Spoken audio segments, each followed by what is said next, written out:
Aabot sa 250 milyong pisong halaga ng illegal na droga ang nasabat ng mga otoridad mula sa 4 na suspect sa Quezon City kanina. May ulat on the spot si Athena Imperial. Athena? Rafi, natimbog ng mga otoridad ang 4 na suspect na nahulihan ng hinihinalang illegal na drogang nagkakahalaga umano ng humigit kumulang 215 million pesos. Kaya naman ito itinuturing na pinakamalaking buy-bust operation ng Quezon City Police District. Humigit kumulang 50 kilo ng hinihinalang shabu na nasabat ng mga pulis sa 4 na suspect na sakay ng 2 coach. Na-corner sila pasado alas 4:30 kaninang umaga malapit sa panulukan ng Makaturing Street at Banawe sa Barangay Manresa dito sa Quezon City. Ang mga suspect ay kinilalang sina Mark C. Hu, Crisologo Puzon, Honorato Pontigon at James Rosales.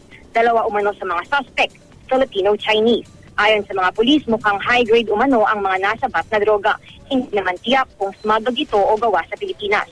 Malaki umano ang ginampanan ng mga opisyal ng barangay sa paghuli sa mga suspect. Kasalukuyan namang isinasalang sa interrogation ang mga suspect. At yan muna ang pinakahuling balita mula rito sa Quezon City. Rafi?